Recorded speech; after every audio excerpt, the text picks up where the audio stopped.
దేశంలో కోటీశ్వరులు ఉన్నారు, సమర్థులు ఉన్నారు, కర్మకాండలు చాలా గొప్పవాళ్ళు చేయగలిగిన వాళ్ళు ఉన్నారు. వారందరికీ భగవంతుడి అనుగ్రహం చాలా ఎక్కువ. ఇవి చేయలేని వాళ్ళ అస్మదాదులకు అనుగ్రహం తక్కువగా ఉంటుంది. అలా ఉండదు ఈశ్వరుడి యొక్క మతంలో. కర్మ ఎంత చేశాడు, ఎంత చేయలేదు కానీ అంతఃకరణలో ఎంత స్మరిస్తున్నాడు. రెండోది, నన్ను స్మరించేటప్పుడు నన్ను ఏ స్వరూపంలో స్మరిస్తున్నాడు అంటే రాముడి రూపం, కృష్ణుడి రూపం అని కాదు.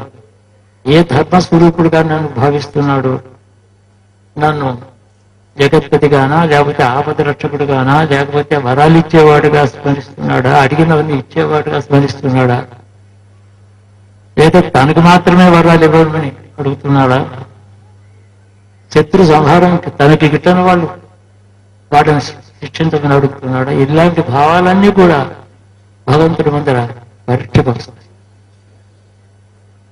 ఎవరి హృదయంలో సత్వగుణం సమదృష్టి ఉంటుందో వారు అనుగ్రహ పాత్ర.